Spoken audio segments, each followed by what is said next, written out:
जी बिस्मिल्लाहिर्रहमानिर्रहीम। आज का हमारा जो टॉपिक है वो है ग्लोबल वार्मिंग के हवाले से।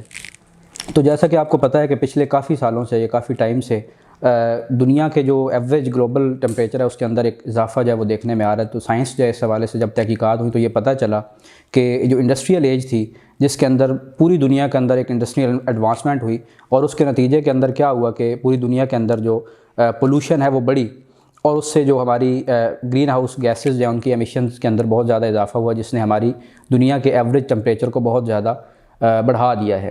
तो ये पूरी दुनिया के जो लोग हैं, कंट्रीज़ हैं, उनके लिए एक बड़ा अपना कंसर्न का जो वाक़या है या ये बात है। तो जिसके अंदर ख़ास तौर पे वो ममालिक जो कि डेवलपिंग नेशंस हैं या जिनके पास इतने रिसोर्सेज नहीं है कि वो अपने मुल्क के अंदर जो प्रॉब्लम्स आते हैं, फ्लड्स आते हैं, ड्राउट्स आते हैं, उन चीज़ों को कंट्रोल कर सकें, तो उनके ऊपर ये बहुत ज़्यादा इम्पैक्ट डाल रही है ग्लोबल वार्मिंग। तो अब जब साइंटिस्ट ने इस चीज़ को देखा तो उसके बाद से पूरी दुनिया के अंदर एक बहस का आगाज़ हुआ कि कोई ऐसा फ्रेमवर्क होना चाहिए कि जिसके ज़रिए से हम ग्लोबल वार्मिंग को कर्टेल कर सकें और कार्बन एमिशंस को हम एक लिमिट के अंदर रख सकें। तो जिसके लिए जो पहला जो बुनियादी काम था वो यूनाइटेड नेशंस एक इनिशिएटिव लिया। तो उन्होंने एक फ्रेमवर्क बनाया अपना कार्बन एमिशंस को कंट्रोल करने के लिए 92 के अंदर, जिसके अंदर फर्दर एडिशन हुआ क्योटो प्रोटोकॉल का 97 के अंदर जाकर। तो क्योटो प्रोटोकॉल जो है वो एक बुनियादी डॉक्यूमेंट है जिसके अंदर जाके कि किस तरह से हमने अपनी कार्बन एमिशंस को और वो हार्मफुल एमिशंस जो कि हमारी ओजोन लेयर को डिप्लीट करती हैं, उनको प्रॉब्लम्स पहुंचाती हैं, तो उनको हमने किस तरह से कर्टेल करना है।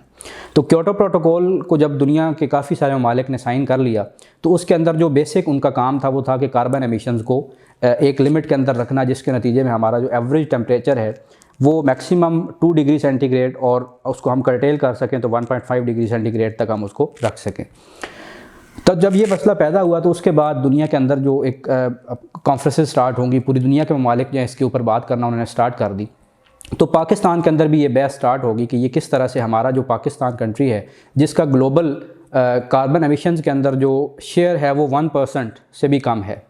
लेकिन दुनिया के अंदर जो सबसे ज़्यादा इम्पेक्ट होने वाले कंट्रीज़ हैं उनके अंदर पाकिस्तान का नाम जो है वो शामिल है। तो पाकिस्तान अपनी कंट्रीब्यूशन कम से कम तर होने के बावजूद जब ज़्यादा प्रोन टू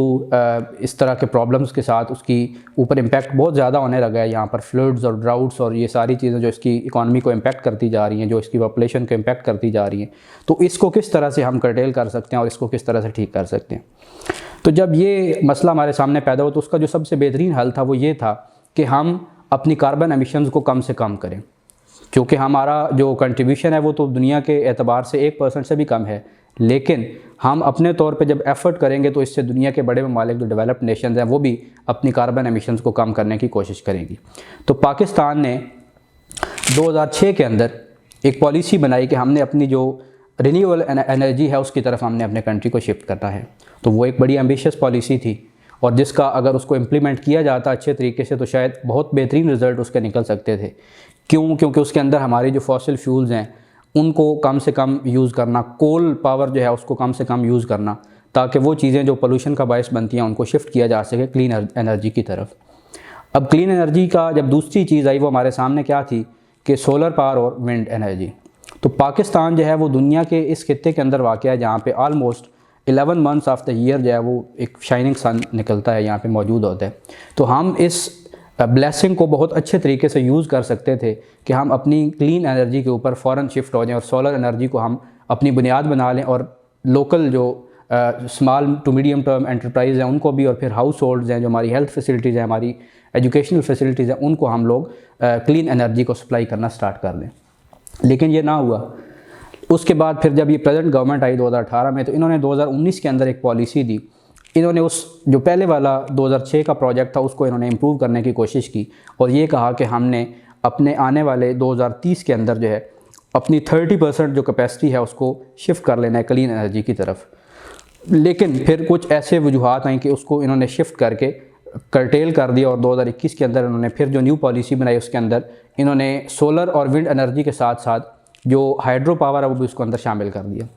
जबकि हाइड्रो पावर से भी ज़्यादा सस्ती तरीन जो आज एनर्जी की टाइप है वो हमारे पास सोलर और विंड एनर्जी है। तो हाइड्रो पावर के प्रोजेक्ट्स हैं उनको चलाना, उनको मेंटेन करना वो एक बड़ा मुश्किल टास्क होता है। अगर आप देखें कि हमारे पास 2 बड़े डैम्स हैं जो कि बनने जा रहे हैं, तो उन दोनों डैम्स के लिए एटलीस्ट जो मिनिमम कॉस्ट चाहिए वो 15 to 16 बिलियन डॉलर्स जो है वो हमें चाहिए। तो ऐसी बड़ी कॉस्ट के साथ उसको मैनेज करना, उससे कई गुना सस्ती इलेक्ट्रिसिटी हम प्रोड्यूस कर सकते हैं जब हम अपने क्लीन एनर्जी की तरफ जाएंगे। तो पाकिस्तान ने इस चीज़ को उस तरह से इम्प्लीमेंट करने की कोशिश नहीं की जिस तरह से इनको करना चाहिए था। फिर उसके बाद अगर आप देखें, बात करें हमारे खित्ते के अंदर इंडिया और चाइना दो बड़े ममालिक हैं एशिया को, तो वो अपनी क्लीन एनर्जी की जो कंट्रीब्यूशन है उसको लीड कर रहे हैं अपने एशिया के अंदर। अगर आप इंडिया की बात करें तो इंडिया ने कुछ ही टाइम के अंदर अपनी जो कमिटमेंट्स थी जो उन्होंने 2022 में अचीव करनी थी वो उन्होंने 2018 में अचीव कर ली। इंडिया की जो एक बड़ा चंक है उनकी प्रोडक्शन का, एनर्जी प्रोडक्शन का, वो उन्होंने शिफ्ट कर दिया क्लीन एनर्जी की तरफ। इसी तरह चाइना जो है वो भी अपनी एनर्जी को शिफ्ट कर रहा है क्लीन एनर्जी की तरफ। दुनिया के ऐसे 45 ममालिक हैं जिन्होंने अपने जो कोल पावर प्लांट्स हैं उनको शिफ्ट कर दिया है। उन्होंने कहा है कि हमने इनको ख़त्म कर देंगे और इनको शेल्व आउट करके हम इसको शिफ्ट कर देंगे क्लीन एनर्जी की तरफ। जबकि पाकिस्तान की जो ओरिजिनल पॉलिसी थी कि वो अपनी क्लीन एनर्जी के जो कोल के जो प्रोजेक्ट्स हैं उनको वो शिफ्ट करेंगे अपनी क्लीन एनर्जी की तरफ। लेकिन अब उन्होंने इस पॉलिसी को चेंज करके किस तरह से कर दिया है कि उन्होंने कहा है कि हम अपने कोल के जो प्लांट्स हैं उनको इंपोर्ट नहीं करेंगे, जो लोकल ऑलरेडी चल रहे हैं उनको हम कंटिन्यू रखेंगे।